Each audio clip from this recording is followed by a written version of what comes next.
Na última aula, nós encerramos a parte de beta-lactâmicos, né? Falamos de carbapenêmicos, falamos de aminoglicosídeos, falamos também das cefalosporinas, penicilinas, e nós vamos dar início agora em macrolídeos. Eu acredito que esse foi nosso roteiro, né, das nossas últimas aulas. Agora a gente vai começar a falar aí sobre macrolídeos. Pessoal, ficou alguma dúvida sobre esses outros tópicos? Ou está tudo sob controle? Podemos começar? Pode, prof. Vamos lá.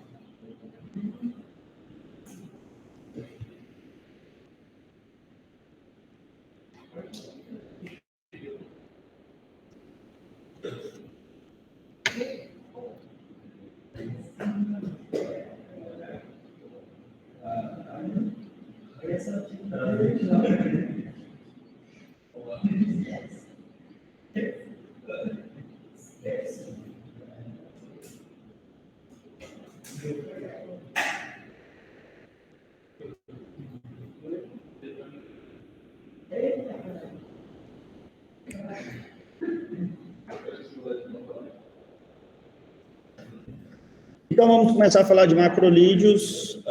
Macrolídeos, como eu falei para vocês na última aula, é uma classe, né, que possui um anel lactâmico, mas não é um anel beta-lactâmico, então não fazem parte do grupo dos beta-lactâmicos. São medicamentos bastante interessantes que, na verdade, a gente consegue promover uma boa substituição quando o paciente tem hipersensibilidade a penicilinas, a cefalosporinas. Os macrolídeos conseguem trazer uma substituição, uma alternativa farmacoterapêutica aí, interessante.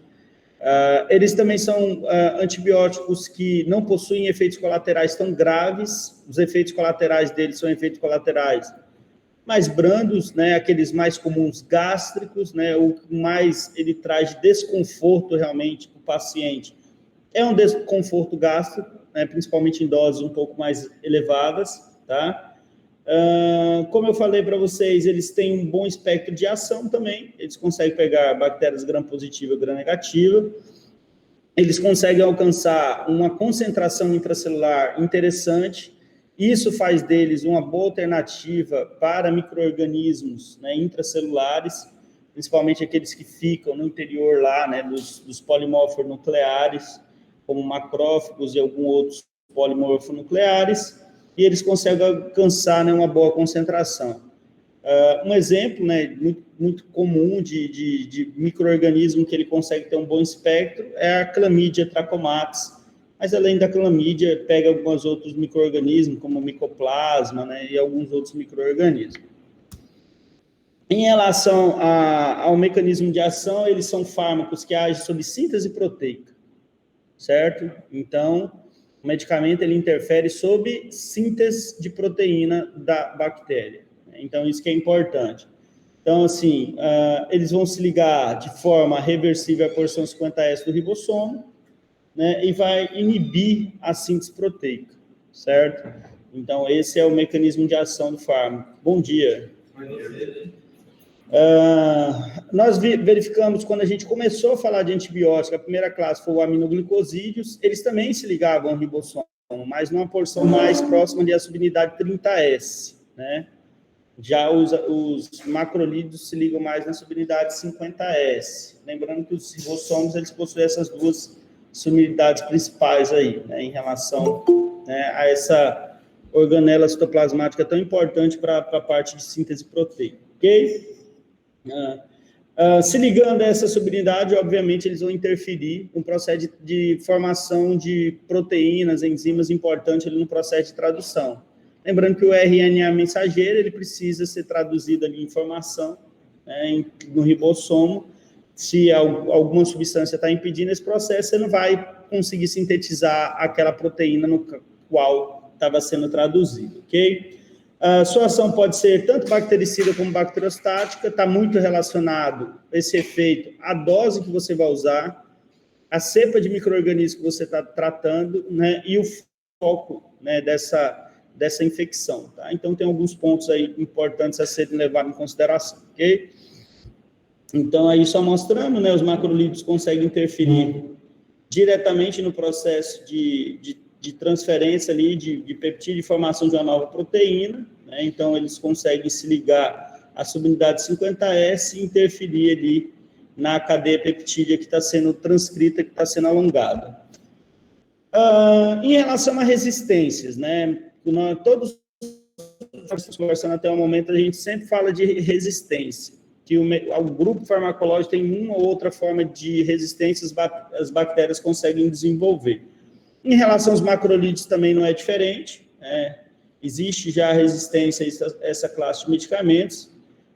Alguns pontos que as bactérias conseguem desenvolver é diminuir a permeabilidade da célula ao antimicrobiano, né, em relação à entrada do medicamento, tá? Como nós já falamos, as bactérias, elas têm capacidade de alterar a parede, membrana, fazer espessamento e dificultar a entrada de medicamento. As bactérias conseguem diminuir a síntese de porinas, que são canais hidrofílicos presentes também na membrana, e eles auxiliam a entrada de alguns fármacos hidrofílicos, então elas conseguem interferir. A alteração do sítio receptor, isso é outra forma de que as bactérias conseguem desenvolver, que é a mudança do sítio-alvo, né? Prejudicando o encaixe do fármaco ao seu sítio ativo, ok? Então, também é uma outra forma. E inativação enzimática, que é o mais comum, né?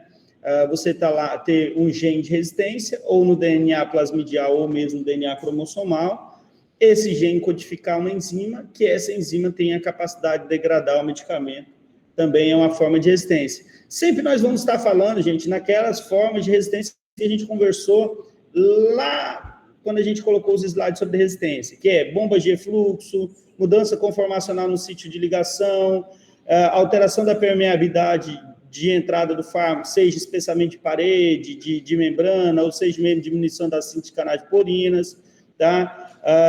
Resistência enzimática, que é a produção de enzimas como as beta-lactamases, as penicilanases, carbapenemases e todas as outras enzimas que conseguem degradar e inativar medicamentos, tá? Então, basicamente, a resistência ela está ligada, né, aos mesmos fatores, tá? Então, algumas classes envolvem, algumas bactérias têm a capacidade de desenvolver uma ou outra forma aí. Professor, Oi. Tem aluno pedindo para entrar. Pedindo para entrar na sala? Deixa eu ver aqui, não apareceu para mim. Só um pouquinho.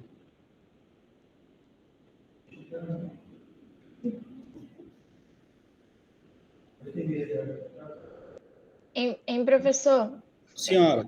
Eu tinha visto também que, por exemplo, se um micro-organismo ele fosse resistente a um dos antibióticos dessa classe, seria resistente a todos, é isso mesmo? Travou? Os macrolídeos, normalmente, sim. Foi dos macrolídeos. Todas as classes, não, né? Porque, exemplo, pode ser resistente a uma penicilina, outras não. Pode ser resistente a não, eu estou falando dos macrolídeos. Sim, normalmente sim.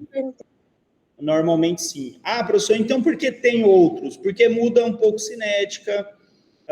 Exemplo, a claritromicina, ela tem uma melhor biodisponibilidade que a eritromicina. A azitromicina tem uma boa perfusão tecidual, diferente também da eritromicina, né? Então, eles têm mudanças cinéticas interessantes, mas em relação, realmente, quando normalmente adquire resistência a um do grupo, normalmente prejudica os demais, tá? Isso é comum, tá?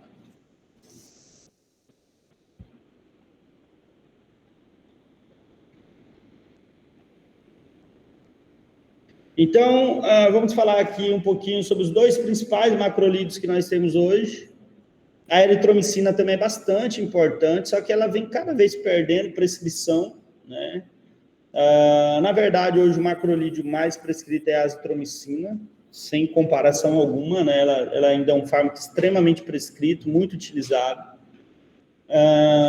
Então, tanto a azitromicina como a claritromicina, elas apresentam menos intolerância gástrica, né, em referente, a gente for avaliar aí com a eritromicina. O grande problema desses fármacos é justamente essa intolerância gástrica que eu falei, né? Eles não têm efeitos colaterais graves, né, irreversíveis, mas eles têm esse desconforto gástrico que é muito comum, Então, não é um ou outro paciente. Uma grande parcela dos pacientes vai queixar a você desse desconforto gástrico. Principalmente quando você usar doses mais elevadas. Exemplo, a azitromicina, a gente pode usar uma dose aí de 500 e pode ir até 1.000 miligramas, né, 1 grama. Quando você usa 1 grama, né, normalmente aí é a hora que o paciente vai falar, nossa, eu tomei o medicamento, mas o meu estômago ficou acabado aí um dia inteiro, né? Muito enjoo, muita vontade de vomitar, muita náusea, ele vai queixar muitas vezes de diarreia, flatulência, ele vai sempre queixar-se de desconforto gástrico. Isso é comum do fármaco. A gente já sabe que isso pode acontecer. É igual quando o paciente usa metformina, um diabético, a gente sabe que também vai acontecer. Então, você já espera um pouco isso. E aí, a gente espera que o paciente tolere, né? Como o tratamento não é um tratamento longo, tratamento com macrolídeo não é tratamento de 10, 15, 20 dias. É tratamento de 3, no máximo 6 dias. Tá? Então, é um tratamento curto. Então, a gente espera que o paciente tolere o uso do medicamento, né? E você não necessite fazer uma troca, ok? Que é a eritromicina, então ela traz um pouco mais de desconforto e tem uma meia-vida maior, né? Como eu falei, eu estava falando para a Yasmin, né? O que muda bastante entre eles é essa parte cinética, que é bastante interessante, né? Que altera entre os medicamentos. Também permitindo que sejam utilizados em dose única, a azitromicina é uma dose única diária, né? Isso é importante vocês anotarem. Ela não é um fármaco de horário, você não vai usar a azitromicina de 6 em 6 horas, de 12 em 12, né? De 8 em 8. Normalmente, o tratamento com a azitromicina é dose diária. Mesmo 500 miligramas, que é uma dose menor, é uma dose única diária, porque ela tem uma boa meia-vida, ela tem uma boa biodisponibilidade, ok? Já a claritromicina, ela normalmente é feita em 2 doses, mas também é um bom aspecto posológico. Traz um conforto para o paciente, aquilo que eu já falei para vocês. Imagina o paciente falar assim, eu estou indo trabalhar de manhã, eu tomo medicamento, quando eu chegar eu tomo novamente, né, no final da tarde. Então, assim, se a pessoa toma 7 horas da manhã, 7 horas da noite, fica fácil. Agora, imagina um paciente tomar medicamento de 4 em 4 horas. Não lembra. Ele está no trabalho, ele está estudando, ele está em algum local, dificilmente ele vai conseguir lembrar 4 horas certinho tomar o fármaco. Isso acaba prejudicando a biodisponibilidade. Então, quando a gente tem medicamentos que as doses são mais espaçadas, isso traz conforto, isso traz comodidade, isso traz adesão ao tratamento. E esse tipo de pergunta sempre existe. Então, assim, um preceptor para vocês lá na frente, no internato, isso ele vai acabar perguntando, fazendo esse tipo de pergunta, né? Por que esse medicamento com a dose de, o que ele traz de vantagem para nós, paciente? É isso, é um conforto maior, tá? É uma maior adesão do paciente ao tratamento, principalmente quando é aquele paciente não internado, ele está em casa, ele precisa aderir ao tratamento, ele precisa tomar. Quando está internado, beleza, e é a responsabilidade do corpo de enfermagem, né? De estar lá administrando o fármaco e acompanhando. Agora, quando está em casa, é uma autorresponsabilidade. O paciente tem que lembrar, ele tem que tomar. E para o tratamento que você estabeleceu ter resultado, precisa dessa adesão. Então, não adianta, se o paciente não toma, não tem resultado. Então, essas vantagens são interessantes, né? Já a eritromicina, ela necessita de 4 administrações diárias. Então, como eu falei, né, mudança cinética entre eles é um principal ponto, né? A eritromicina já precisa de uma dose de 6 em 6. Que isso já traz, né, uma maior dificuldade para a gente poder acompanhar. Então, isso aí traz um prejuízo tanto para o paciente como para vocês. Boa noite, Rebeca, boa noite. Já estamos finalizando aqui a aula. Então, esse é um ponto interessante, né? E por isso que hoje a eritromicina, ela tem no mercado, a gente tem tanto em suspensão quanto em comprimidos, mas não é muito prescrito mais, tá? A grande campeã de prescrição aí realmente é a azitromicina, a gente vai ver as principais indicações, né? Exemplo, a gente tem como indicações parte respiratória superior, as otites, sinusites, as amigdalites, né? As faringites. A gente consegue tratar bem com a ASE. Infecções de trato respiratório inferior também, as pneumonias, a gente consegue tratar bem também com a ASE. Algumas afecções de pele, furunculose, a gente consegue, a azitromicina tem uma boa resposta. Acne grau 2, tá? A acne a gente consegue tratar também com a azitromicina. Então, você percebe que ela tem aí uma amplitude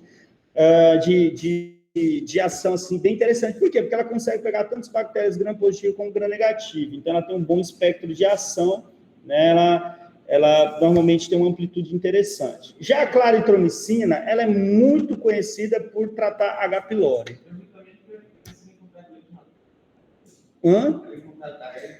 Ela é excretada. Se a paciente tomar, ela vai ser liberada um pouco no leite materno, e aí, assim, você tem que tomar um cuidado se no processo de lactação, se você vai indicar para uma paciente que está amamentando sim ou não. Né? Então, porque assim, muitos fármacos, eles são liberados através do leite materno. Então, a gente precisa entender se realmente isso vai trazer um prejuízo ali ao bebê ou não, né? O nível dele de segurança é um nível razoável, é até bem tolerável, tá? Em relação tanto na gestação quanto no processo de lactação. Fica muito a critério médico, mas não é dos fármacos que trazem mais problemas em relação a isso. Longe disso. Na verdade, tirando aí as penicilinas, as cefalosporinas, que são mais seguros, os macrolídeos também trazem uma boa segurança, tá? Lembrando, gente, que nenhum fármaco é inócuo. Se ele é inócuo, não é medicamento, né, Rebeca? Se é inócuo, não é medicamento. Beleza? Fala assim, olha, aquele medicamento não tem nenhum efeito colateral, nenhuma reação adversa, nenhum problema. Então, não é medicamento. Você está falando de alguma outra coisa. Está falando de um suplemento, está falando de alguma outra coisa. Mas não é medicamento. Qualquer fármaco, ele tem algum efeito colateral. Quando ele sai desse limbo aí de efeitos colaterais, a Anvisa desclassifica ele de medicamento. Porque medicamento é uma droga mesmo, uma estrutura química bem definida, e que ela tem vantagens, mas também tem desvantagens sempre, tá? Apresenta uma boa penetração tecidual e acumula-se no interior de algumas células, aquilo que eu já tinha falado para vocês. Essas informações são sempre muito pertinentes. Porque se você está tentando tratar um patógeno intracelular, é importante você saber que o medicamento acumula muito bem no interior da célula. Porque isso te dá ele como opção, certo? Eu estou tratando um patógeno que é intracelular, exemplo, clamídia. Então, eu sei que aquele fármaco ele faz uma boa concentração intracelular. Se essa clamídia estiver sensível a esse fármaco, ela com certeza vai ter uma boa resposta, certo? Tá? Então, isso é muito importante a gente entender, né? Principalmente dos macrófagos. Os macrófagos são nossas sentinelas, né? A gente estuda lá em imune, o macrófago ele está sempre ali disposto a dar a vida dele para o início da resposta inflamatória, né? Seja macrófago em qualquer tecido, não é assim? A gente tem macrófago, em cada tecido ele recebe um nome diferente, não é verdade? Não foi assim que vocês estudaram? Ou não? Quem foi a professora de imuno? A Alcione, não foi? Cara, ela é fantástica, né? Então, eu tenho certeza que vocês sabem tudo de imuno. Eu conheço muito bem a Alcione. É fera. Então, atinge concentrações adequadas em humor aquoso, ouvido médio, seios paranasais, mucosa nasal, amígdala, vocês percebem, né? A concentração, aquela região, normalmente, que a gente fala que é a região que o otorrino cuida, né? Então, a parte aí... Então, ela consegue boas concentrações. Então, assim, muito usado para sinusite bacteriana, muito utilizado nas amigdalites, nas otites, faringites. Então, essa região, assim, tem bastante prescrição para tratar esse tipo de infecções, tá? Tecido pulmonar também é uma escolha aí para tratar as pneumonias, juntos com penicilinas mais inibidores de beta-lactamase, né? Porque, exemplo, pneumonias, a gente consegue tratar bem com penicilinas, com inibidor de beta-lactamase, exemplo, amoxicilina com ácido clavulânico, macrolide, no caso, com azitromicina, tá? Professor, se estiver resistente em fármaco, nós temos outras opções, exemplo, quinolona, levofloxacino, né, que é uma quinolona, tá? Então, nós temos medicamentos aí bastante interessantes para essa parte pulmonar. Parte de pleura, paciente muitas vezes derrame pleural, paciente às vezes tem derrame pleural, a gente colhe a pleura, faz exame, vê lá uma infecção bacteriana na pleura, faz tratamento, a gente consegue ter resposta. E em especial é difícil a gente prescrever macrolídeo para infecção urinária, tá? Não é a primeira escolha, normalmente a gente não utiliza muito, tá? Porque a gente tem vários outros medicamentos que têm uma melhor perfusão nesse tecido, ok? Vias biliares, pele sim. Pele, como eu falei para vocês, bastante, a gente utiliza muito, ok? Por outro lado, não tem boa penetração em meninges, tecido ósseo e líquido sinovial, ok? Então, esses tecidos a gente praticamente não utiliza. Professor, estou pedindo para aceitar lá na Meet. Sim, senhora. Obrigada.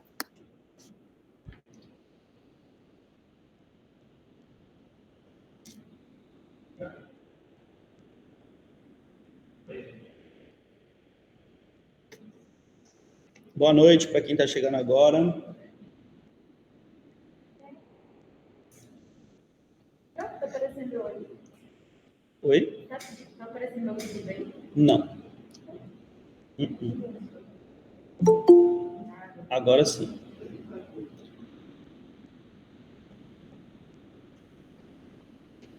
Boa noite, Gabriel. Boa noite, Vitória. Mais uma vez, boa noite, Rebeca. Pessoal que está chegando da festa diretamente para a aula. O pessoal está chegando com a latinha de cerveja na mão, hein? Meu Deus. Professor, desculpa, é que eu não fui notificado aqui pelo Classroom e eu tava olhando a aba errada, eu tava esperando até agora pela aula, sendo que já tinha Agora mandado. sim está justificado. Eu pensei que Larga você de estava... ser mentiroso, cara. Eu pensei, Tô falando Gabriel, sério. eu assim, te juro que eu pensei que você estava no bonde do povo da festa, mas eu sabia que isso não ia acontecer, não. Eu sabia que você... Eu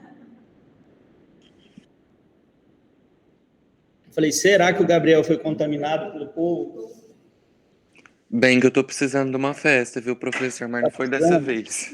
Quando você achar uma aí, você manda lá o convite pra gente. Não pode Combinado. ter muita aglomeração, senão o povo vai notificar a gente, né? Vamos respeitar o distanciamento. Aqui atrás da faculdade teve uma festa domingo, eu estava passando aqui, bastante distanciamento, assim, foi bem bacana, assim, né? Distanciamento, assim, de 0,2 centímetros. Tava bem tenso aqui atrás, olha. Falei, Deus abençoe esse povo aí.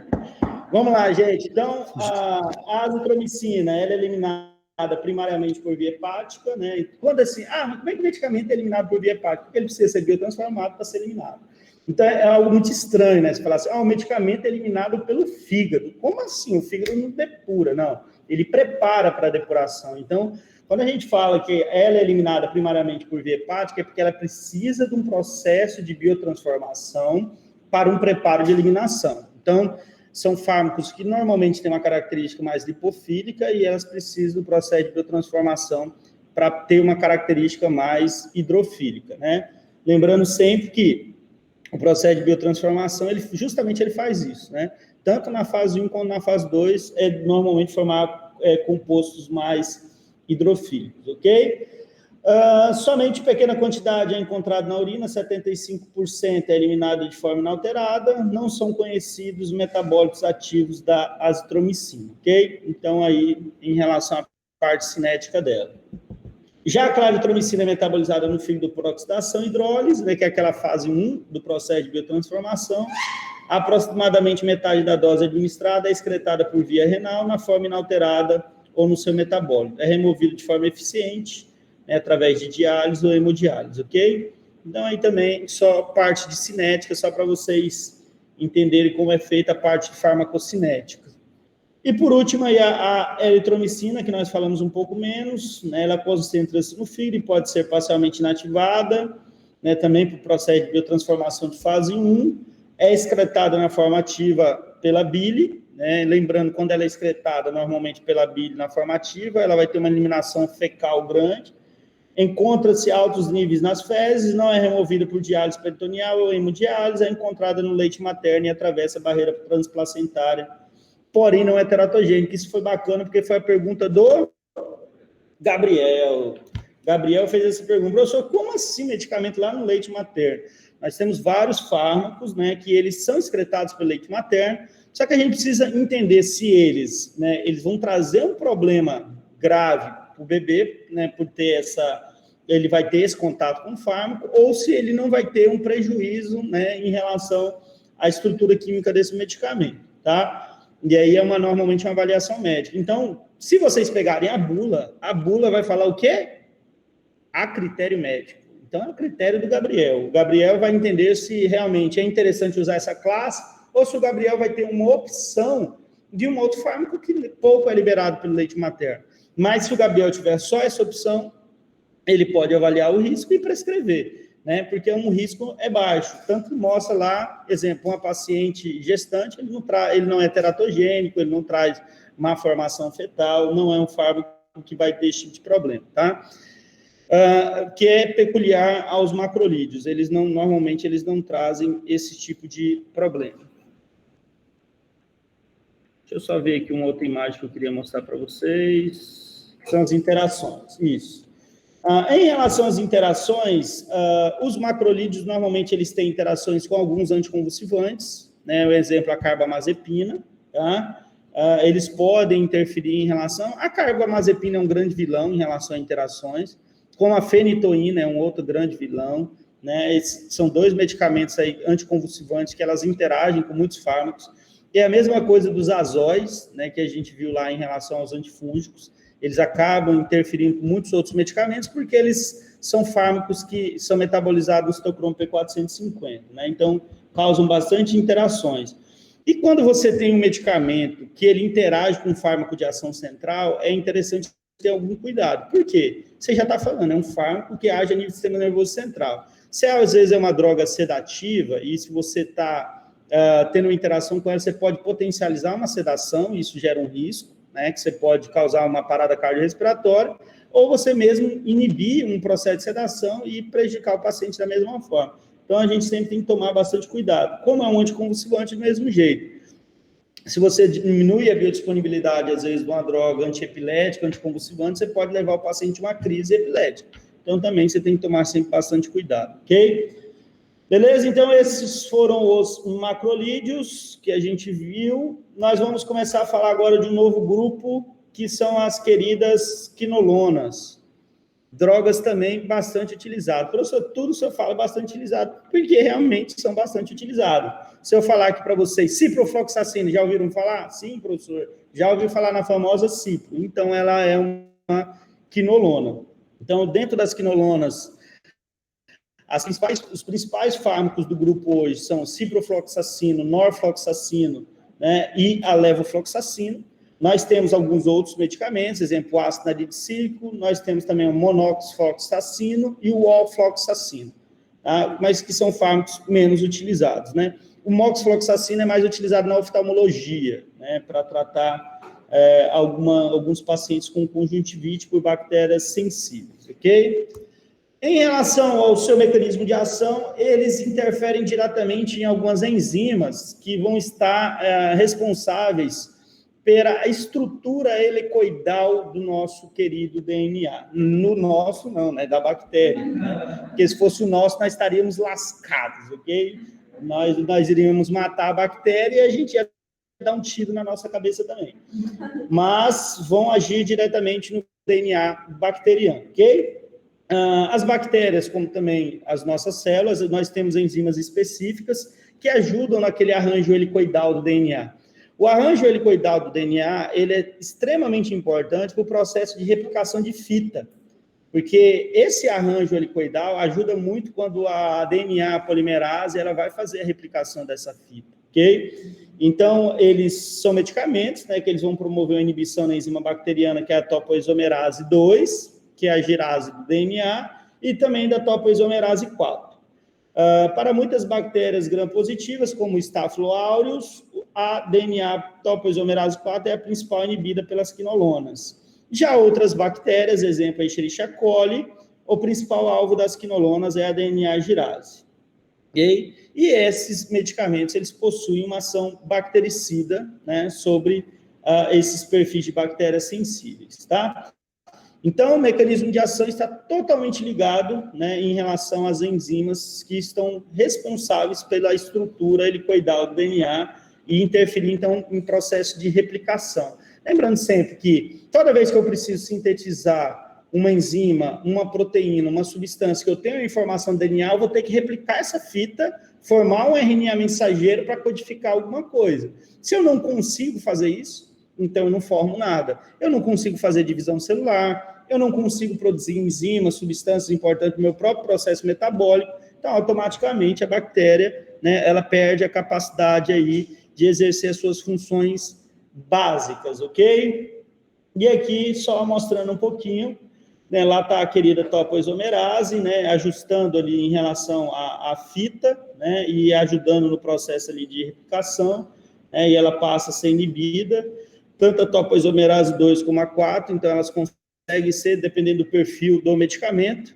E aqui só mostrando um exemplo, né, em relação à DNA girase, a topoisomerase 2, com a ação dela, né, o arranjo que o DNA promove, né, aquele arranjo normal que a gente conhece helicoidal, já quando a gente atua com o medicamento, o arranjo da fita fica totalmente diferente, e isso prejudica totalmente o processo de replicação. Ali em cima mostrando só a estrutura química, né, da ciprofloxacina, mas para vocês, seria legal, né, cobrar nessa parte estrutural, né, também a parte química farmacêutica ali. Vocês veem que tem um flúor, né? Por que tem um flúor lá em cima? Um grupo carboxílico no final, aquilo ali é comum, um grupamento éster, e lá a gente tem uma ligação com o flúor, porque elas são fluorquinolonas. A gente chama de quinolonas, mas na verdade elas são fluorquinolonas, tá? Se vocês colocarem no Google, agora, fluorquinolonas, vai aparecer os medicamentos que nós estamos conversando, justamente pelo aquele flúor lá. Eles têm uma base nitrogenada também, importante, mas principalmente elas são bem caracterizadas pelaquela ligação com o flúor. Aqui, como eu tinha acabado de falar, né, as fluorquinolonas ali, que elas também são chamadas, nós temos 3 medicamentos principais, certo? E esses 3 aí é interessante vocês dar uma mergulhada e uma estudada, que são os 3 mais usados, né, os 3 hoje mais prescritos, tá? Além desses, como eu falei para vocês, nós temos o ácido naligílico, que ele só é utilizado para ITU, só infecção urinária. Por quê, professor? Porque ele só perfunde bem tecido, né, geniturinário, só, tá? Não é usado para outras afecções, tá? Moxifloxacino é mais utilizado na parte oftálmica, né? Mas os 3 medicamentos mais prescritos são esses 3 aí. Norfloxacino, ciprofloxacino e levofloxacino, ok? Em relação eles possuem altas concentrações na urina e baixa concentração no plasma, né? Em relação à norfloxacina, ela tem se você for olhar o nor, hoje ela é mais utilizado para infecção urinária, né? Muito utilizado, infecção das vias urinárias, tanto superior como inferior, e ela é administrada por via oral, né? Norfloxacina. É um medicamento, assim, bastante interessante para infecção urinária, só que não é a primeira escolha. Beleza? E isso é importante, hein? Isso eu quero que vocês anotem. Quem falar que quinolona é a primeira escolha para tratamento de infecção urinária, eu vou zerar. Porque a Anvisa vem batendo muito nessa tecla, porque os médicos vêm prescrevendo muito cipro como primeira escolha. E não é primeira escolha. Não é primeira escolha. Então, assim, aquele monte de cipro que a gente vende sem prescrita para infecção urinária, muitas ali são prescrições erradas. Tá, gente? Então, tem que ter esse cuidado. Professor, por que não é a primeira escolha? Porque elas têm muitos efeitos colaterais bem mais graves que as cefalosporinas, que as penicilinas, que os demais medicamentos que podem ser utilizados. Tá? Então, por isso que não é a primeira escolha, beleza? Fale, alguém que está com a voz do além tentou falar comigo aqui, eu não consegui. Não, eu ia falar da cipro também, que realmente a gente vê muito. Isso, muito prescrição. Isso, a campeã de prescrição é cipro, né? Eu tenho certeza que é que vocês mais conhecem, mas norfloxacino também é bastante prescrito. Mas, assim, o campeão é cipro. Tanto que, assim, o pessoal já abrevia o nome, né? Cipro. Ficou cipro. Até porque um laboratório, que acho que, se eu não me engano, o laboratório Bayer, o nome comercial dela é cipro, né? Não, ficou com o nome comercial cipro. Então, ficou bastante famoso. Mas não é a primeira escolha, tá, gente? Não é em função dos efeitos colaterais. Se eu achar a nota que a Anvisa, a última que a Anvisa fez, eu mando para vocês, só para vocês darem uma olhada. Lembrando que a Anvisa é o maior órgão regulador, né, a respeito de medicamentos no nosso país. Então, a Anvisa é um grande órgão que nós temos lá vários consultores técnicos, né, para diversas áreas. Então, nós temos pessoas, né, extremamente importantes lá da área de medicamento e eles que padronizam. Então, eles já lançaram, acho que umas 2, 3 vezes notas falando das quinolonas, certo? Só uma pergunta. A fosfomicina, ela não faz parte desses grupos que a gente está estudando, né? Porque eu não vi. Não. Ela faz parte de algum grupo? Você colocou qual? A fosfomicina, né? É. Não, é um grupo isolado, não faz parte, não entra aí não, tá? Tem nomes que são muito parecidos, né? E às vezes a gente acha que está dentro da classe, né? Mas não faz parte, tá? A ciprofloxacina, ela tem por via oral e via IV, né? Intravenosa, tá? Então, hoje ela é bastante prescrita para infecção urinária, só que ela pode ser utilizada também para DSTs. Por exemplo, você consegue tratar Neisseria com cipro, né? Cipro, você consegue fazer tratamento de Neisseria com cipro.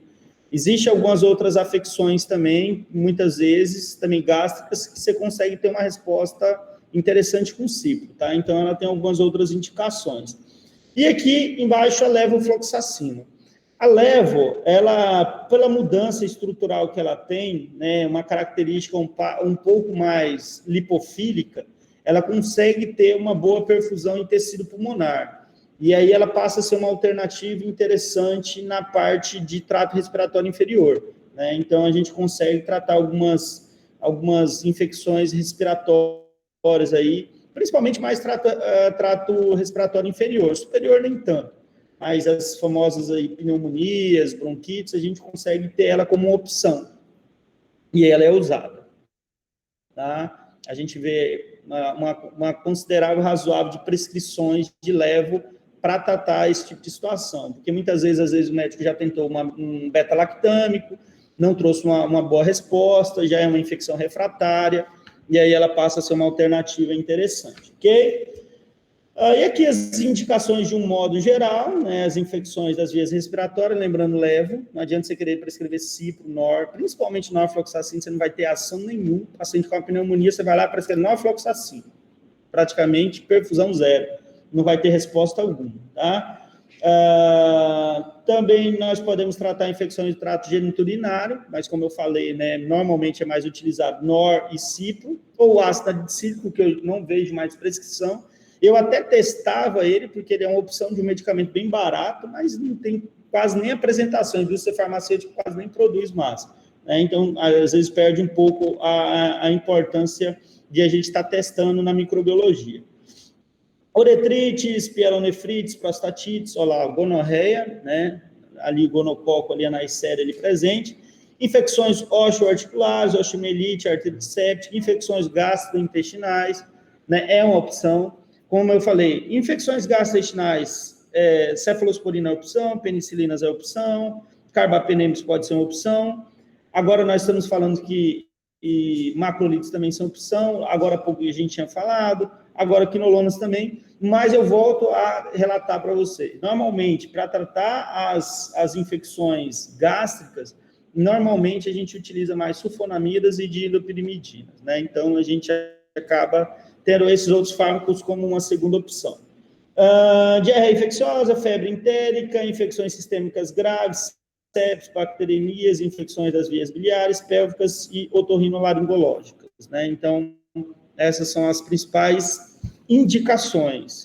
Aqui vem a parte porque, né, normalmente a gente não coloca o fármaco como primeira escolha, por causa dos efeitos colaterais, certo?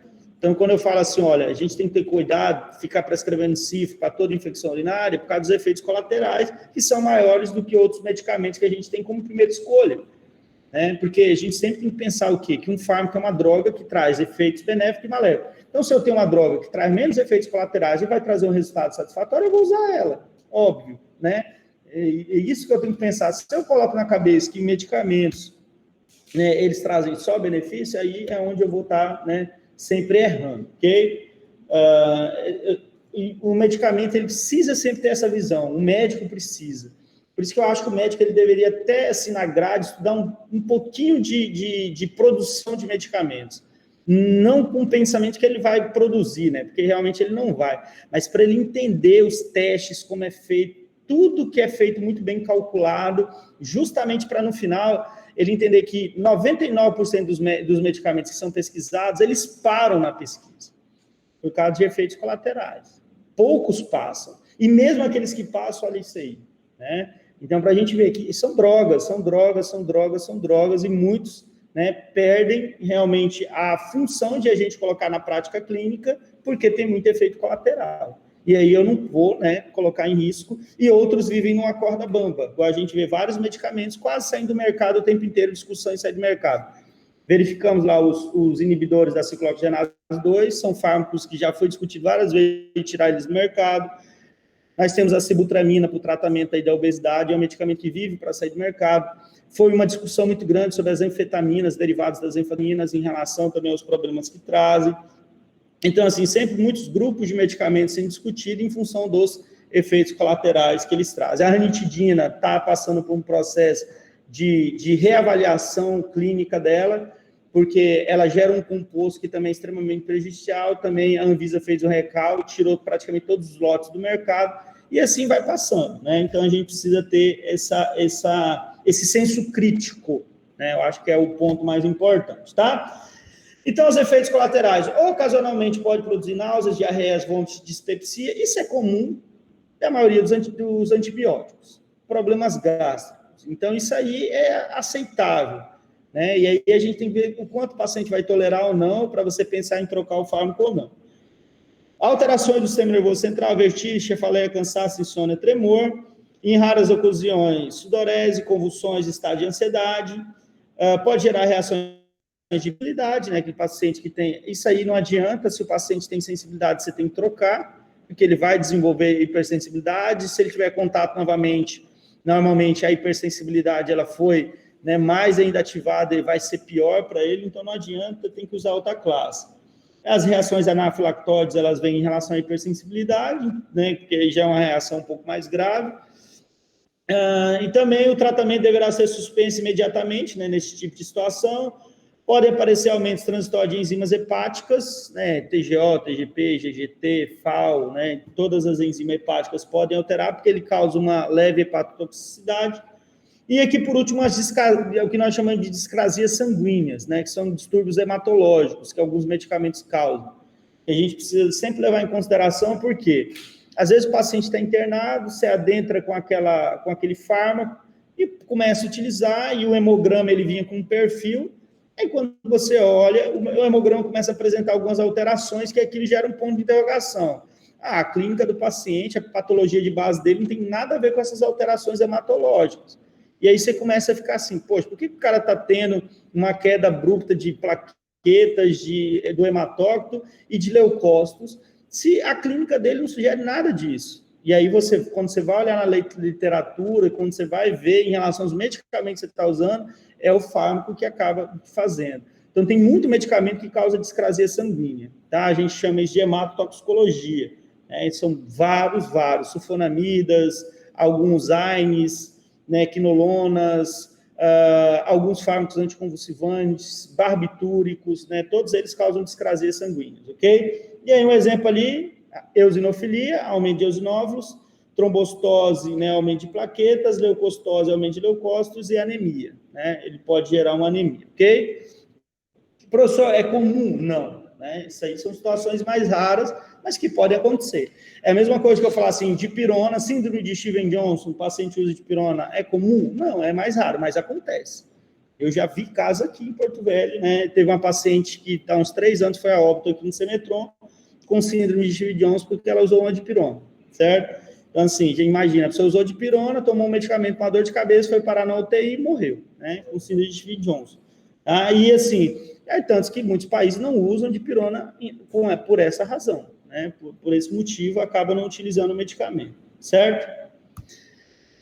Interações, né? Os níveis séricos de teofilina, que é um fármaco utilizado aí para via respiratória, se elevam, porque ele é um inibidor de fosfodiesterase, tá? A teofilina, ok? É utilizado para alguns pacientes com renite, com asma, tá? Se eleva quando administrado com quinolona, junto com ciclosporina, aumenta os valores séricos de creatinina, a fim de não interferir na absorção de antiácidos, como hidróxido de magnésio ou alumínio, somente deverá ser administrado 1 ou 2 horas após a ingestão desse. Na verdade, antiácidos, qualquer fármaco que interfira sobre a motilidade gastrointestinal ou sobre o pH gástrico, você sempre é interessante se passar um pouco ao uso do medicamento com esses fármacos.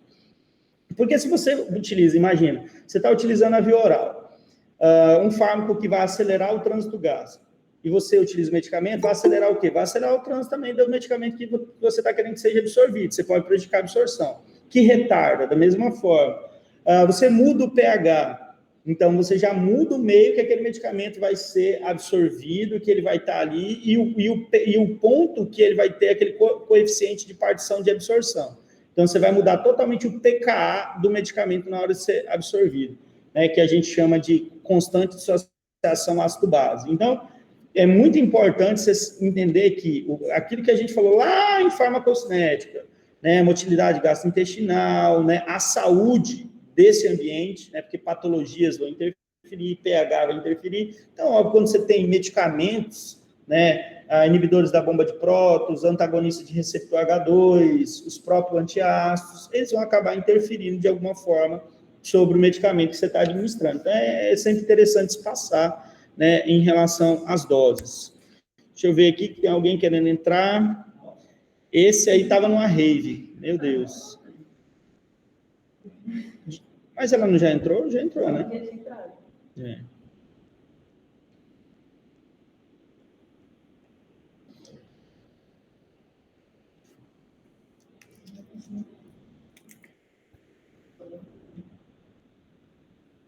Agora vamos começar a falar de um novo grupo, sulfonamidas. Esse é antigo, hein?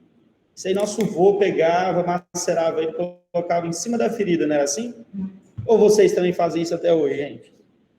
Fazem isso até hoje? Tá lá com aquela famosa pereba, aí pega lá o medicamento, amassa ele e coloca em cima. O pessoal não fazia muito isso? Vocês nunca viram isso não, gente? Maria.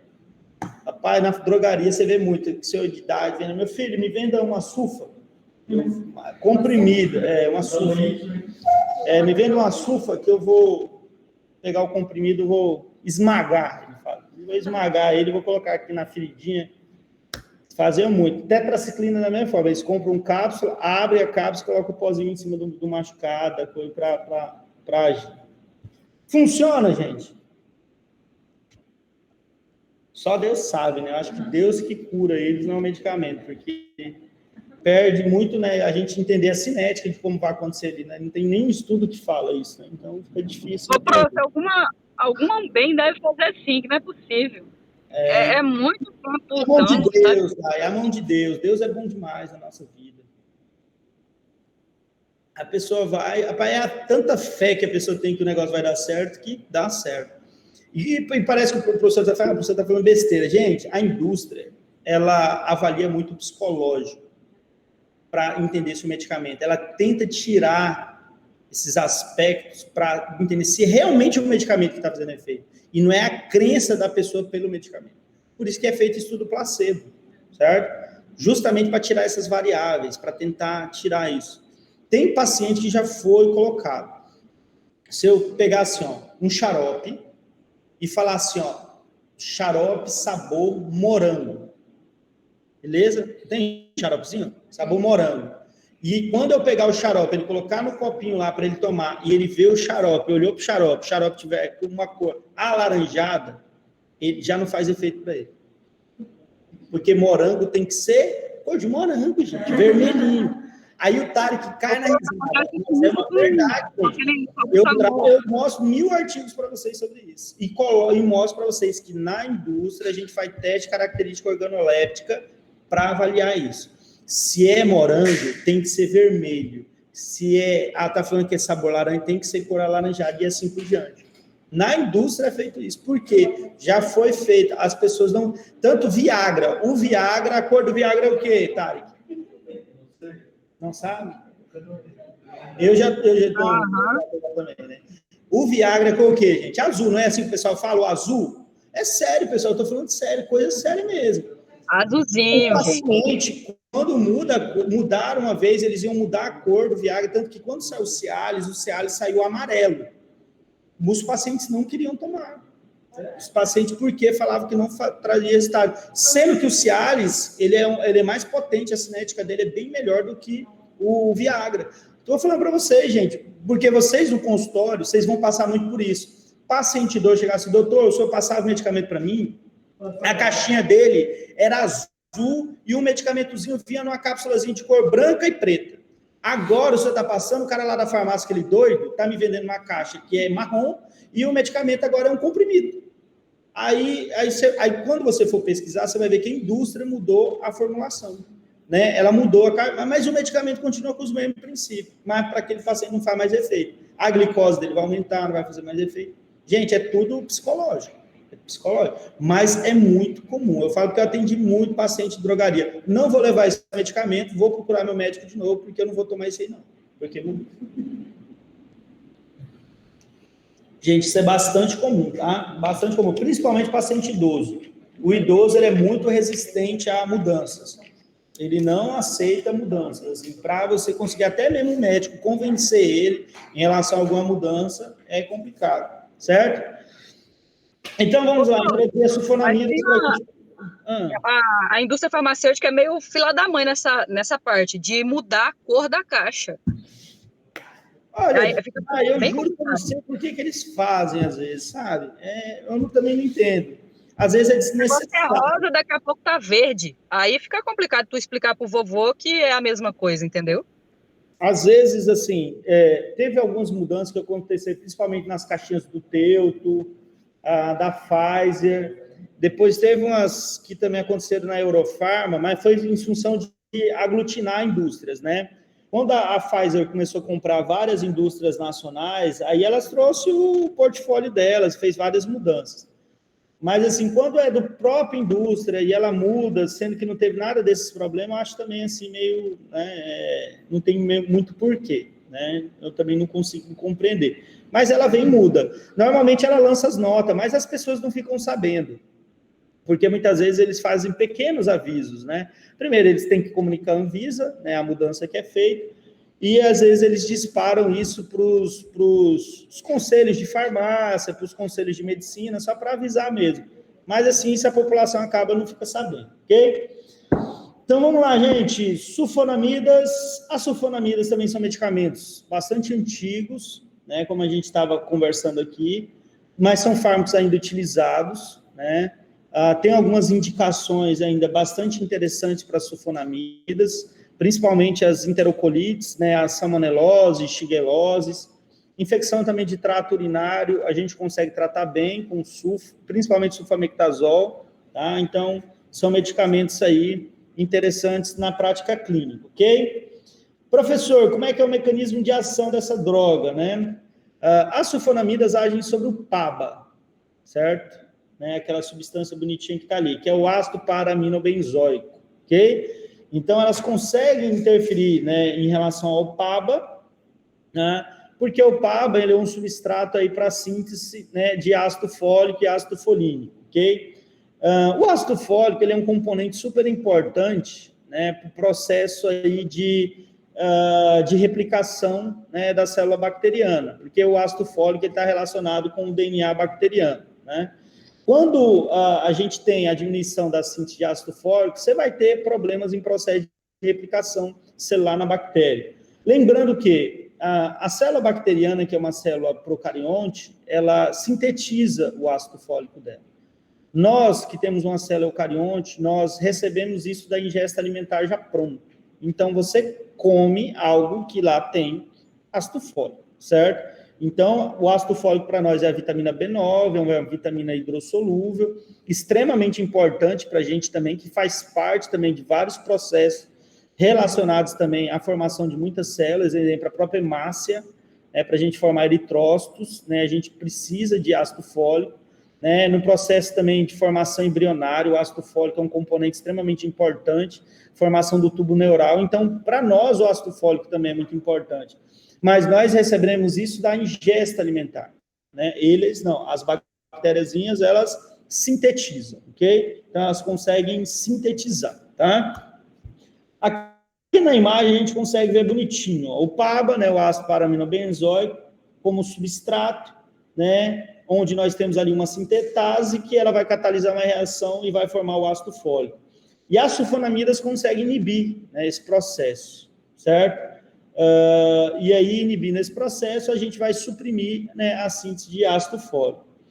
Hoje, as sulfas, né, as famosas sulfas, né, que são as sulfonamidas, normalmente elas são utilizadas com as diaminopirimidinas, né? Essas diaminopirimidinas, elas também interferem sobre a mesma via metabólica, mas ao invés de elas inibirem ali o substrato com a enzima a PAB e a sintetase, elas vão inibir uma redutase que está relacionada à formação do ácido folínico. Então, por isso que hoje, quando vocês pegam lá o famoso Infectrin e o famoso Bactrim, eles vêm lá um sulfamectazol mais trimetropina, né? Que é uma sulfonamida mais uma diaminopirimetina, ok? Então, vem 2 medicamentos, né? E são bastante comuns. Por isso que o Infectrin e o Bactrim ficou extremamente famosos, né? Ficou extremamente conhecido o nome comercial, porque são medicamentos ainda bastante utilizados, tanto para a parte tratar ITU, né, infecção urinária, mas também principalmente para tratar infecções gástricas, né, principalmente por Shigella e por Salmonella. Aqui da mesma forma, só mostrando lá a via, onde os 2 medicamentos, sulfonamidas, lembrando que a sulfa hoje mais utilizada é o sulfamectazol, tá? E ali a trimetropina, né, que é uma diaminopirimidina, também interferindo, tanto numa sintetase, a sulfonamida vai agir sobre a sintetase e a trimetropina vai agir sobre uma redutase. E todas elas estão relacionadas aí à síntese do DNA bacteriano. Ok? Aqui é aquela informação que eu já passei para vocês, eu acho que eu tinha falado até antes já. Nossas células humanas obtêm o seu próprio ácido fólico da dieta, isso eu já tinha comentado algumas vezes aqui, eu também falei agora há pouco. E não possuem enzima, não são afetadas, as bactérias, no entanto, são incapazes de absorvê-lo e precisam produzi-lo, logo elas são afetadas nas doses usadas e param de se reproduzir, né? Então, esse é o ponto importante que a gente precisa compreender, certo? Indicações: tratamento de bronquite, exacerbações agudas de bronquite crônica, causada por Haemophilus influenza ou Streptococcus pneumoniae, enterocolite causada por Shigella e Salmonella, esse é o mais comum, né, a gente utilizar hoje, tá? Otite média aguda em crianças por Haemophilus influenza e também por Streptopneumonia, pneumonia por Pneumocystis carini, infecções bacterianas do trato urinário causadas por E. coli, espécies de Klebsiella, Enterobacter, Proteus mirabilis, Proteus vulgaris, Morganella morgani, tá? Que são algumas bactérias muito comuns que causam infecções urinárias, né? Basicamente, eu acho que aí tem as principais bactérias que mais causam infecções urinárias. Então, essas são as principais indicações. Professor, na prática clínica, o que a gente vê mais de indicação realmente hoje de sulfas? Infecção urinária e as famosas infecções gástricas por Salmonella e Shigella, né? É o mais comum, certo? Paciente chegou no consultório, paciente está com diarreia, paciente dentro do processo de anamnese ser feito do paciente, você conseguir identificar que é um problema em relação a algo alimentar, algo que ele é uma infecção causada por algo que ele comeu, né? É muito comum usar sulfa mais trimetropina para esse tipo de tratamento. E a resposta é extremamente satisfatória, né? Medicamentos que têm uma ótima resposta para esse tipo de infecção.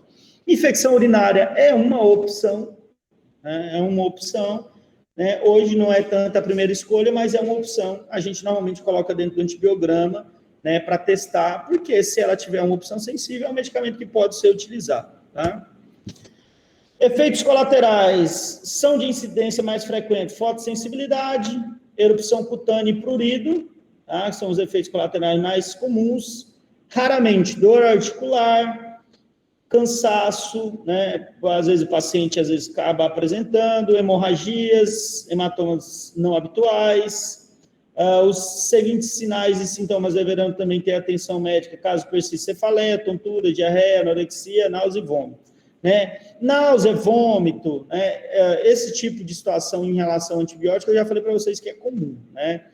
Então, principalmente em doses mais elevadas, esses problemas gástricos, eles são comuns e rotineiros em relação ao uso de antibióticos. Pessoal, vamos fazer um intervalo? A gente retornando, a gente dá continuidade a partir daí. Pessoal de casa, vamos lá comer um churros, daqui a pouco a gente volta e a gente dá continuidade. Pessoal, 10 minutinhos.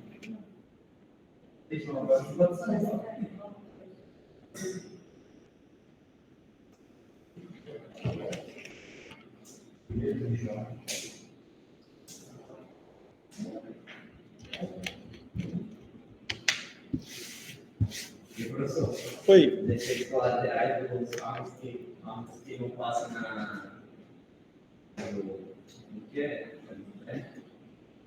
os que não passam para ser comercializados. Ah, tá. É porque assim, a indústria ela faz estudos. É porque, assim, a indústria faz estudo de fase 1, 2, 3 e 4, né? E aí, dentro de algum estudo clínico, se é constatado, né, muitos efeitos colaterais superiores aos efeitos penectrais, você já não continua, né? Então, você pode interromper aí o estudo de um medicamento por diversos fatores. Excesso de efeitos colaterais graves, baixo poder de absorção, de distribuição do medicamento. Então, vários pontos normalmente são estudados, né, avaliados. Vamos passar rapidinho, pronto. Sim, senhora. É potente.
Oi, Patrícia, tudo bem? Na verdade, eles estão na reta final, né, em relação a esse estágio. Tá faltando praticamente menos de um mês, né, para eles terminarem. Então, é uma quantidade de dias bem pequena. Eu estou vendo com o Vitor, né, que estava junto com a Nadine, né, em relação aos estágios, para ele conseguir só terminar, né, desse semestre, e aí eu preciso ver com o supervisor novo que vai chegar, se ele vai querer continuar, né, com os estágios ou não, se ele vai querer continuar com a parceria, e aí eu preciso verificar tudo isso, para aí poder rever, né, e aí os preceptores, no caso o Vitor e a Nadine, foram indicação do próprio Paulo, né, ele que optou escolher eles, né, como preceptores. E aí, no caso, se o novo supervisor, né, for continuar com a parceria, claro que eu consigo mandar para você sem problema nenhum, a gente consegue, aí eu passo para você como é que é feito, os valores, documentação que precisa, mas para o próximo semestre, porque esse praticamente acabou, né, já estava na reta final, e esse semestre aí praticamente a gente já está concluindo.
Tá certo, Rogério. Assim que ele chegou ontem, o novo regional, né? Assim que eu tiver uma oportunidade, eu já vou conversar com ele para ver se vai continuar com a parceria. Aí eu te mando, já te falo se ele vai continuar com a parceria ou não. Mas aí, quando for o mês que vem,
Senhor, quando... Tá ouvindo?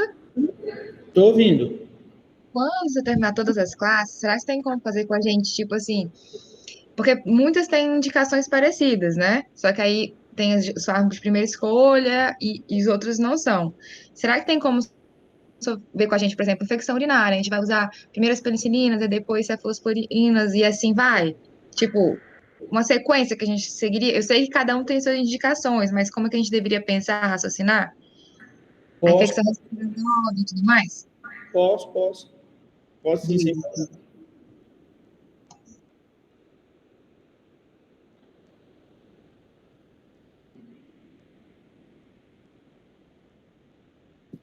Ele travou para vocês? Aqui também travou.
Vai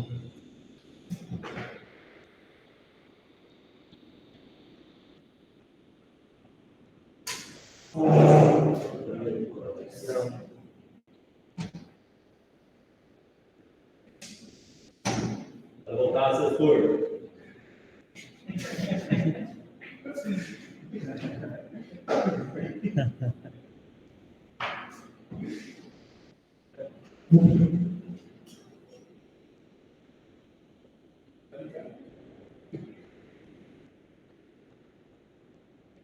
Professor, a prova vai ser online? Só online ou vai ser presencial também?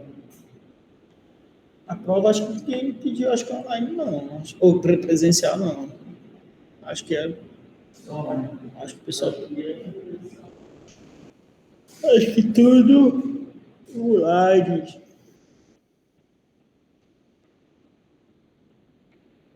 Pessoal, vocês estão ouvindo? Estamos, prof. Para mim, não estou conseguindo nem ver a imagem, porque a câmera está aberta. Está meio travado.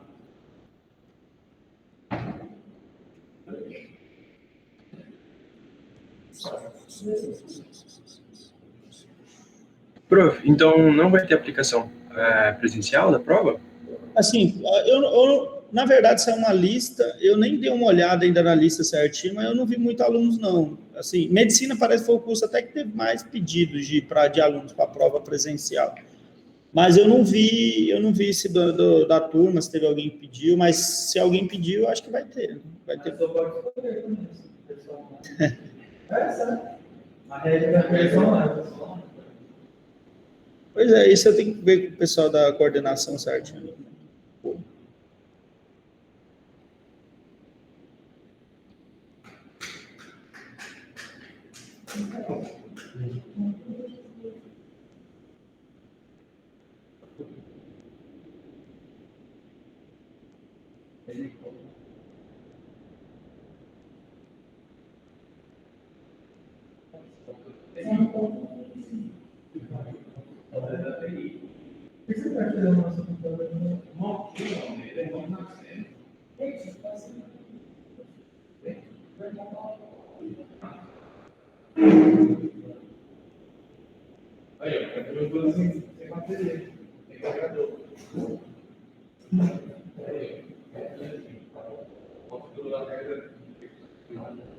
Sério?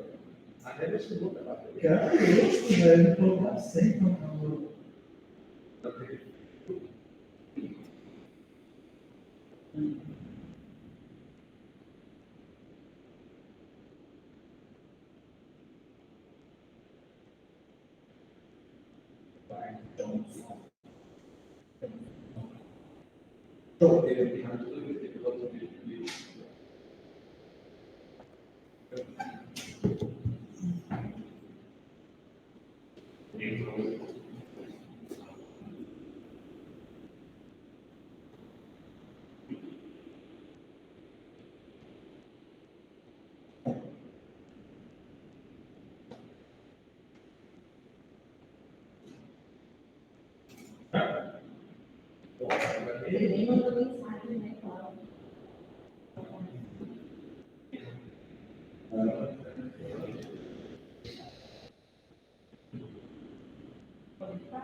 Pessoal, vamos lá retornar?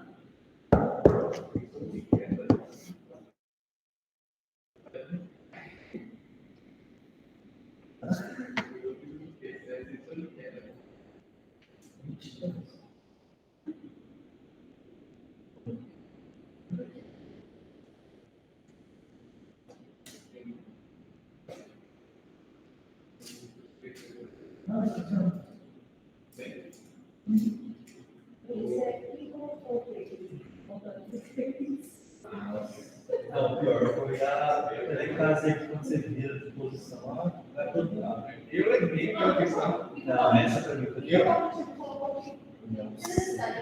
errei aquela questão. Porque eu juro pra você, eu tinha visto aquele tubo da traqueal.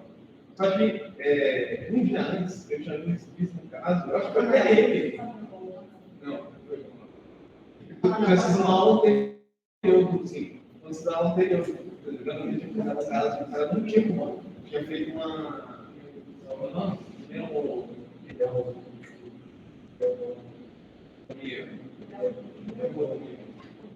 Enfim, a imagem é igualzinho. A diferença é que o tubo da traqueal faz assim. Aí eu coloquei isso. Aí eu falei, eu também entendi, mas também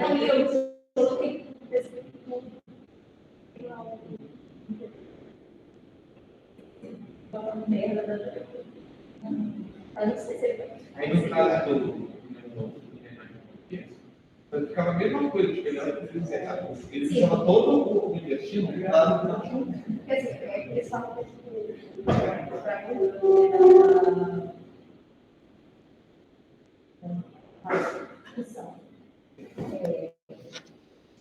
você acha bom o MacBook? Cara, sinceramente, eu não gosto muito da Apple, não. Isso aqui, eu acabei comprando, sei lá.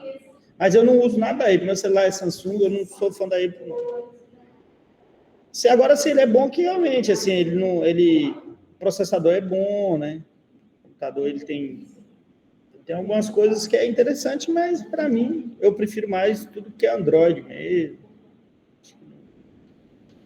E também acho que o preço das coisas da Apple não equivale a essa superioridade toda, né?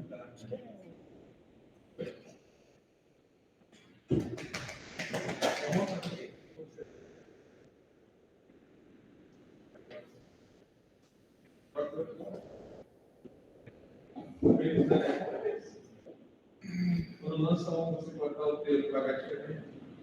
Eles têm essas.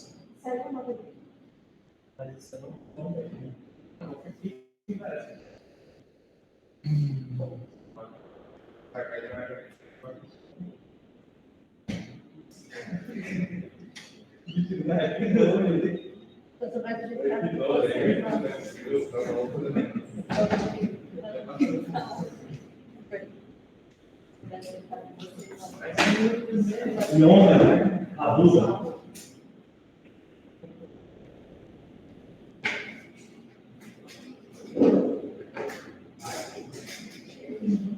Pessoal, então vamos lá, continuando. Então, nós estávamos falando aqui da parte de efeitos colaterais, efeitos mais raros. Um outro efeito interessante que a gente precisa sempre levar em consideração das sulfas é em relação à competição, né, que elas promovem com a bilirrubina pelo sítio de ligação à albumina, né? Então, assim, pacientes que já estão com uma hiperbilirrubinemia, pacientes recém-nascidos, né, com icterícia neonatal, a gente tem que tomar bastante cuidado para que essa interação não venha gerar, né, um maior aumento de bilirrubina, ou não venha desligar, né, a maior quantidade de sulfa do sítio de ligação e também promover um efeito tóxico. Então, essa interação ela é importante, e ela precisa ser levada em consideração, né? Durante a gestação, sulfonamidas precisa ser avaliada a utilização, não é muito indicado, tá? Durante a amamentação também, então precisa ser levado todos esses fatores em consideração, porque eles têm alguns efeitos colaterais mais graves. Ali em relação à síndrome de Guiné-Icterus, eu acho que eu já expliquei para vocês quando a gente falou de farmacocinética. A síndrome de Guiné-Icterus é quando a bilirrubina passa de 16 gramas por decilitro, valores superiores a 16 gramas por decilitro no recém-nascido. Essa bilirrubina ela atravessa a barreira hematocefálica, ela começa a impregnar em tecido nervoso, podendo gerar lesões ali, até mesmo irreversíveis, causar problema em relação à parte nervosa do bebê, e, consequentemente, isso gerar um dano aí para o resto da vida. Então, por isso que o médico sempre tem que estar atento, né, o pediatra, o neonatologista, a esses valores. E aí, sabendo desse tipo de situação, tomar cuidado com esse tipo de interação para não prejudicar mais ainda, né? E aí, o tratamento para isso, primeiro, é tirar a droga, né? Você tirar a droga, tá sempre avaliando os níveis de albumina desse recém-nascido, né, porque a albumina para ele é muito importante para esse transporte, e aí também, óbvio, usar formas terapêuticas que possam declinar essa bilirrubina, exemplo, a fototerapia é muito importante. Aqui eu coloquei um esquemazinho terapêutico, né, só para a gente dar uma analisada. Crianças até 12 anos, esquema baixo, né, são aproximadamente equivalentes a dose de 6 miligramas de trimetopina e 30 miligramas de sulfa por quilo, né. Para infecções graves, a dose apresentada para criança pode aumentar em até 50%. E aí só mostrando a tabelinha, né. Normalmente ele vem dessas duas apresentações em suspensão, 200 miligramas mais 40 ou 400 miligramas mais 80, né? Que normalmente o pessoal chama de Bactrim F, né? Eles colocam essa diferenciação entre as doses lá quando a gente tem no nome comercial. Aqui algumas outras indicações, né? Tratamento de gonorreia pode ser utilizado também sulfas, não é comum, tá? Até o que a Giovana perguntou agora há pouco, professor, a gente tem uma coisa que é a primeira indicação, outra é a segunda, quando a gente vai saber? Gente, não é muito complexo, mas assim, por que tem tantas indicações para uma mesma coisa? Porque nem sempre a bactéria vai estar sensível àquele medicamento. Se nós tivéssemos certeza que as bactérias estariam sensíveis a um determinado fármaco, só ele poderia ser utilizado, né, sempre. Mas o que acontece? É que muitas vezes você vai tratar com um fármaco que é a primeira escolha e a bactéria está resistente a ele. Você entra com a segunda escolha e ela continua resistente. Você vem com a terceira ou a quarta e às vezes no final você está fazendo o quê? Utilizando aquela reserva terapêutica, aquele fármaco de amplo espectro. Exemplo, um macrolídeo, um glicopeptídeo, uma cefalosporina de quarta e quinta geração, né, que são medicamentos que não seria a primeira escolha, mas passou a ser a escolha, né? Passou a ser escolha em razão de uma resistência. Então, por isso que a gente acaba tendo todas essas alternativas, só que não é 2 mais 2 é 4 aqui. Aqui não é matemática, exemplo. Deixa eu fazer uma pergunta assim, ó. Paciente, 28 anos, grávida, procurou a unidade básica de saúde, lá, iniciando o pré-natal da paciente, verificou que a mesma estava com infecção do trato urinário, o médico prescreveu determinado fármaco, amoxicilina mais ácido clavulano. Justifique a escolha terapêutica do médico. Eu posso falar que a escolha dele está errada? Penicilina é tóxico para o bebê? Tem algum problema? Por que não usou cefalexina? Ele optou por amoxicilina mais ácido clavulano. Também não tem problema utilizar. Então, não é que sempre vai ser a cefalexina. Ela normalmente é a primeira escolha. Mas o médico pegou também um medicamento de espectro mais estreito, ele pegou um medicamento também que não tem muitos efeitos colaterais, tá entendendo? Ele usou a dose certa, a bactéria estava sensível àquele fármaco, fechou, resolveu o problema. Então, não é que sempre vai ter aquele lá a primeira escolha. Agora, óbvio, alguns tratamentos têm medicamentos muito específicos. Por exemplo, a gente vai tratar TB, né? Aí nós temos fármacos bem específicos, epampicina, etambutol, isoniazida, aqueles fármacos que já é padronizado pelo Ministério da Saúde. Esse aqui é o tratamento TB. Nós usamos esse e acabou. Então, já está no protocolo. Então, assim, existe alguns tratamentos, determinadas bactérias, bacilo de Hansen, bacilo de Koch, né, que já é protocolo do Ministério da Saúde. E isso aí é decoreba de protocolo, né? Então, assim, professor, a gente vai ver? Óbvio que não. Eu falei para vocês que aqui, em farmacologia geral, é impossível a gente passar protocolo de cardiologia, protocolo de... A gente não vai passar por todos os protocolos. Mas, com certeza, ano que vem, com cada especialista de área, a intenção é justamente vocês verem isso, tá? Ver essa parte mais aprofundada, tá? Acho que é só um exemplo. Que quando eu tive mastite, logo no comecinho, né, que eu estava amamentando, o médico passou a penicilina. E eu fiquei morrendo de medo, porque ela diminui a produção de leite. E realmente diminuiu bastante. E eu fiquei morrendo de medo. Então, quer dizer, por mais que tinha, né, esse efeito adverso, ele, né, no julgamento dele, ele julgou que seria mais benéfico para mim, né, tomar o medicamento do que ou tomar o outro medicamento. Isso. E deu certo, sabe? Depois eu consegui recuperar e foi tranquilo. Então, exatamente. E eu já vi médicos segurando para não prescrever nada. Sabe? Outras medidas não farmacológicas para mastite, tá entendendo? Passando algumas pomadas tópicas, né, ali para ajudar no processo de hidratação e tal, e a mulher ainda sofrendo com a mastite, mas assim, e não prescrever. Então, assim, a gente pode falar que um está errado, o outro está certo, são condutas, gente. O médico, ele tem essa liberdade, de cada paciente ele ir ajustando da forma que ele acha mais conveniente. É por isso que cada paciente é algo diferente, né? Mesmo quando a gente tem protocolos definidos, mas se o perfil do paciente não encaixa, você vai escolher uma outra forma. Você vai sempre estar adaptando alguma coisa, né? Então, por isso que não é tão simples, certo? Não é só um decoreba. A gente, às vezes, você vai ter que sair daquilo que é o comum, né, para fazer alguma coisa um pouquinho diferente ali. Mas ele avaliando o que era melhor para você, que você estava com problema, às vezes, de amamentação, ele optou por prescrever o medicamento, tá entendendo? Sabendo, ele sabia, obviamente, que ia prejudicar um pouco no processo de lactação, mas ele achou que era o melhor para você. Aí ele pensou, no caso, em você, né, o problema que você estava tendo, ok? Nós vamos falar um pouquinho das tetraciclinas agora, né, para a gente poder finalizar aqui, tá? A gente, acho que tem uma classe ou duas, não tem muita coisa, tá? Mas, assim, eu vou finalizar hoje com tetraciclinas. As tetraciclinas, gente, elas não são muito utilizadas mais, tá? Se eu estivesse dando aula para medicina veterinária, eu ia ficar aqui um bom tempo conversando sobre tetraciclina, porque eles usam bastante. Mas nós, para uso humano, a gente praticamente quase não usa mais. Por quê, professor? Porque doxiciclina, tratamento de erliquiose, né, é excelente, né? Mas aí já é um problema na medicina veterinária e não nosso, tá? Eu lembro sempre que as tetraciclinas, elas tinham muita indicação para problemas de pele, né, para afecções de pele, principalmente furunculoses. Os dermatos gostavam bastante de utilizar ela para acne grau 1, grau 2, né, acne um pouco mais branda, né? Também, né, às vezes nem tanto, mas também poderia utilizar, né? Então, as afecções de pele, elas traziam um resultado interessante.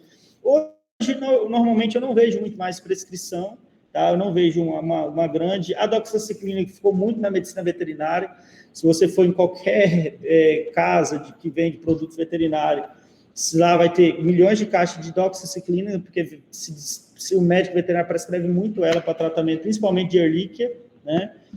Mas para nós a gente quase não usa tanto, tá? Mas ainda a gente tem algumas indicações, algumas prescrições, eu coloquei aqui, tá? Eu conheço um colega, não vou falar nome, mas eu conheço um colega meu dermato aqui em Porto Velho, ele usa ainda tetraciclina para tratamento de acne, eu vejo às vezes ele prescreve, e às vezes ele gosta até de manipulado, porque ele gosta de colocar concentrações bem peculiares para cada paciente, ele ainda acaba prescrevendo tetraciclina ainda. Então, é um grupo antigo de medicamentos, não é um grupo novo, né? Elas constituem um grupo de antibiótico de amplo espectro, na prática utilizam tetraciclinas de curta duração, né? E as de longa duração, exemplo, a doxiciclina e a aminoxiciclina. Todas as tetraciclinas têm o mesmo espectro, mecanismo de ação, efeitos colaterais e resistência bacteriana cruzada. Então, elas seguem o mesmo padrão. Professor, qual que é o mecanismo de ação da droga? Elas são inibidores específicos do ribossomo bacteriano. Elas possuem a capacidade de bloquear o receptor da subunidade 30S, que liga o RNA transportador durante o processo de tradução gênica, né? Então, assim, um pouco parecido ali com o que os aminoglicosídeos fazem. Sua seletividade deve-se ao fato de essas serem mais facilmente acumuladas em células bacterianas do que em células humanas. Isso é vantajoso, dando que as tetraciclinas são capazes de inibir síntese proteica em células de mamíferos, especialmente ao nível das mitocôndrias. E isso é um efeito colateral que elas têm, tá? A síntese de proteínas é, portanto, inibida na bactéria, o que impede a replicação e leva-se à morte celular, tá? Vocês vão ver que alguma literatura, eles trazem que a tetraciclina também tem capacidade de se ligar a porções da subunidade também 50S. Então, assim, né, elas acabam colocando não só a subunidade 30S, mas colocam que tetraciclinas também se ligam à subunidade 50S. Então, muitas vezes eles trazem lá, mas normalmente a grande maioria fala da subunidade 30S. Algumas STIP resistentes por mais de um ou dois mecanismos que adquirem através de gene de plasmídio, né, aquela transferência de DNA plasmidial que nós já conversamos. Então, essa é uma forma de resistência que elas têm, tá? Um desses genes codifica uma proteína que tem a capacidade que ativamente expulsa a tetraciclina da célula, que são as famosas bombas de efluxo, né, que nós já conversamos. O outro codifica uma proteína que se liga ao ribossomo, não permitindo a ação do antibiótico, né, que aí mudando ali aqueles sítios de conformação, interferindo na ligação fármaco com o seu alvo farmacológico. Funciona melhor quando tomado com o estômago vazio. Gente, isso aí é a informação mais, assim, importante, né, das tetraciclinas, que pessoas erram muito. Ela gera um gosto muito amargo, ela traz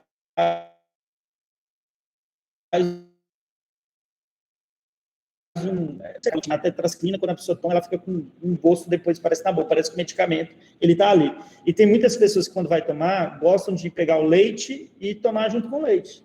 Gente, que lata toda a tetraciclina. Então, assim, você inativa completamente a absorção dela.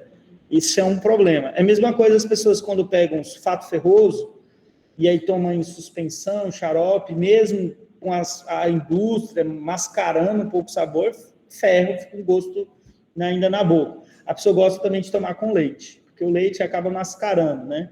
Mas também quelata todo o ferro e o ferro perde absorção. Então, assim, sempre explicar para o paciente, ó, estômago vazio, né, para ter uma melhor absorção, não ter esse tipo de problema, tá? E leite, nem pensar. O leite tem muita parte proteica, a proteína que está no leite, a gordura que está no leite, e principalmente o cálcio, ele interfere ali em questões de absorção, tá? Beleza? Então, a gente sempre tem que estar levando em consideração, ok? Então, vamos dar uma recapitulada aqui, até colocar um ponto de novo, que a minha amiga Giovana, né, ela fez um questionamento em relação às indicações. Só para a gente poder compreender, e aí talvez surja alguma pergunta dela, eu tentar aqui ajudar. Para vocês, está travado, gente? Parece que está travado, né? O meu aqui aparece assim como se estivesse travado. Né? Para mim está normal.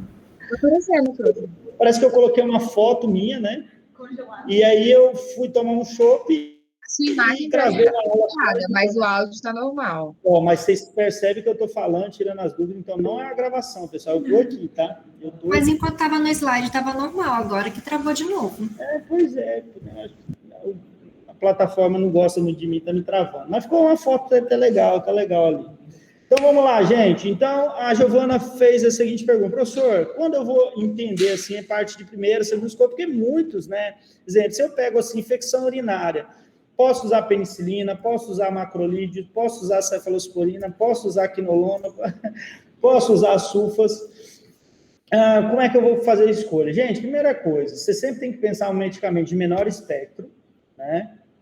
Porque você quer pegar aquelas bactérias ali, você não quer sair matando todo mundo. Então, você está focado naquele tecido, naquele algo que você está tratando. Primeiro ponto. Farmacoeconomia, a gente leva sempre em consideração. Um medicamento mais em conta, mais acessível para o paciente.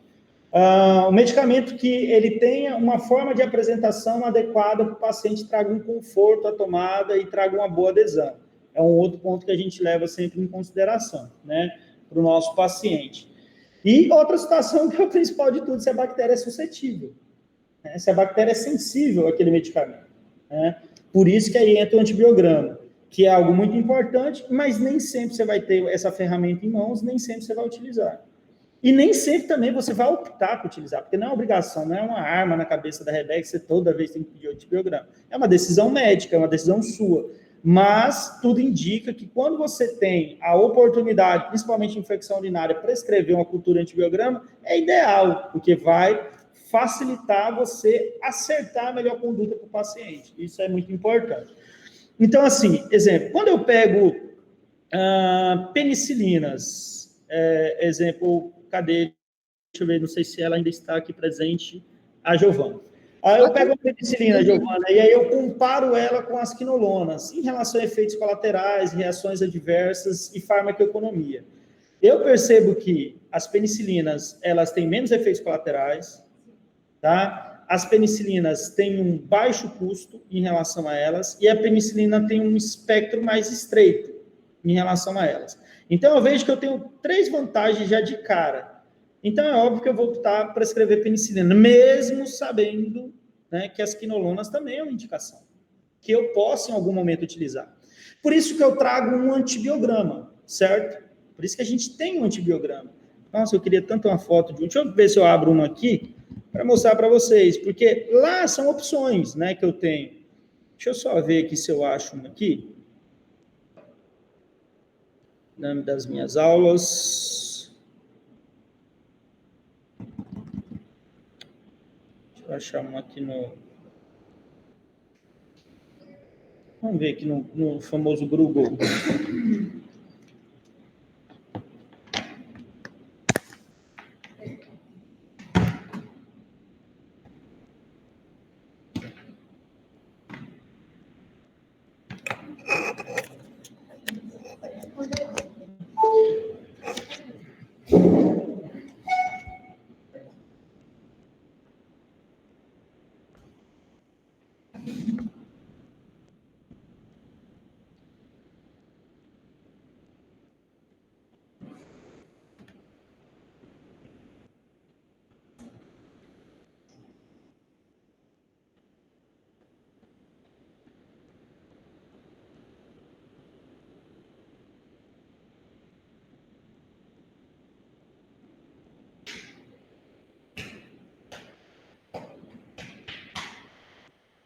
Acho que é carinha.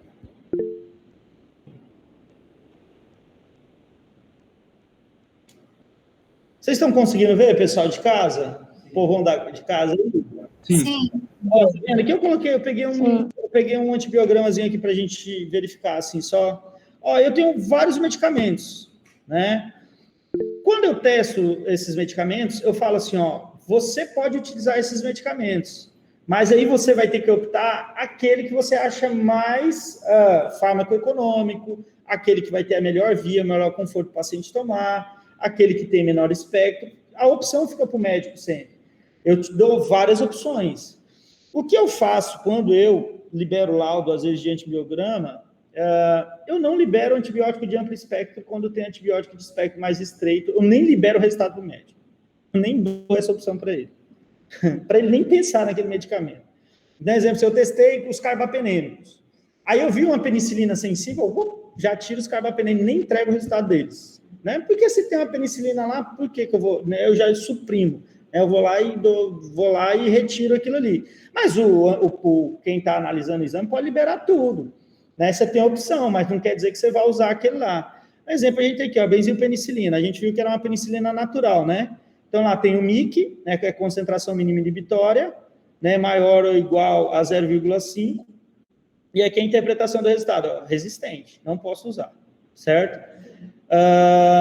Cefoxitina não foi testado, ó, testou cipro, né? Cipro, ó, menor ou igual a 1 aqui, grama, no caso, por decilitro, né? Aí, liberou lá o resultado, sensível. Então, cipro eu posso utilizar. Ó, clindamicina, tá entendendo? Foi testado, tá resistente. Érito lá, o macrolídeo que a gente falou agora há pouco, resistente. Genta, né, um aminoglicosídeo, né, sensível, posso usar. Né? Então, aqui, ó, eu tenho uma quinolona, né, que eu posso utilizar. Aqui eu tenho uma gentamicina que eu posso utilizar. Linezolida é um medicamento bem recente também, gente. Mais recente, o medicamento também tem um amplo espectro, é um medicamento caro. Eu já não ia utilizar esse porque é um medicamento mais caro, um medicamento mais de reserva, já nem colocaria. Moxifloxacino, a gente acabou de falar sobre ele, quinolonas, né? Eu falei, a gente praticamente não usa muito, mas é uma quinolona. Intermediário. Outra coisa que eu não libero mais é antibiograma, negócio de intermediário. Se eu tenho sensível e tenho resistente, não vou liberar intermediário. Não traz nada interessante para o médico isso. Não leva a nada. Eu só liberaria um intermediário se tudo tiver resistente. E aí aparece o intermediário, ó, eu mostro para ele que essa é a melhor opção. É um fármaco que, se ele fazer uma dose de ataque e ele orar muito a Deus, vai dar certo, certo? Oxacilina, uma penicilina resistente às beta-lactamases, não foi isso que a gente estudou? Olha lá, tá sensível. Caraca, eu tenho uma penicilina ali sensível. Entendendo? Ó, já é uma opção ideal, né? Entre usar uma penicilina e usar uma quinolona, um aminoglicosídeo, que tem muitos efeitos colaterais, eu vou usar quem, gente? A penicilina. Vocês estão entendendo? Então, assim, você vai avaliando, né? É uma análise que você vai fazendo de cada medicamento. Por isso que eu tenho que conhecer os efeitos colaterais, interessante. Mas também eu tenho que conhecer os protocolos, né? um protocolo para cada área, quais são os medicamentos mais indicados. Mas é uma análise crítica que a gente vai fazendo de cada fármaco, em relação a efeitos colaterais, em relação à parte de custo, em relação a onde você trabalha. Beleza? A Renata trabalha no HB. A Elisângela trabalha no Einstein. O mesmo quadro clínico, cada uma vai prescrever às vezes diferente, porque a padronização de antibiótico em cada hospital foi feita de forma diferente. Vocês estão entendendo? Então, cada um vai trabalhar, né? Uma coisa uma trabalha na psiquiatria do HB, a outra trabalha na área psiquiatra de um grande hospital, tá entendendo? Então, assim, existe diferenças de padronização de medicamento. Então, não adianta a gente achar que sempre vai ser mesmo, e não vai, gente. Uma coisa é você trabalhar no SUS, outra coisa é você trabalhar no privado, outra coisa é como foi padronizado. Dá mais antibiótico, porque envolve CCH e envolve padronização de antibiótico terapia do hospital. Envolve 2 setores, tá? Então, exemplo, o que é feito em um hospital é bem diferente, às vezes, do que faz em outro hospital, em relação do que você tem ferramentas em mão. Quando a gente fala de público, a gente tem que respeitar a Rename. Então, normalmente, você vai pensar medicamentos que estão na Rename. Quando você está no privado, aí você pode ter outras opções, você vai ter outras vias de apresentações, aí você, às vezes, tem uma farmácia de manipulação que pode manipular o que você quiser, então, é muito mais fácil. Tem, exemplo, lá no Sírio. Quando eu cheguei lá, fui fazer um curso, aí eu falei, não, nem interesse tinha para mim, porque a realidade deles era outra, eles tinham o que eles queriam na mão. E eu, no base, não tenho. Tudo que eu peço, não te pertence, você não pode, esquece isso, tá entendendo? É mais ou menos dessa forma. Então, são lugares diferentes, realidade diferente para a gente trabalhar. Mas nós, como profissionais de saúde, temos que saber se adaptar a todas elas, né? A gente tem que ir se adaptando aí a qualquer lugar onde a gente estiver trabalhando, ok? Mas só para falar um pouco sobre isso, tá? E o restante, gente, dentro de protocolos, né?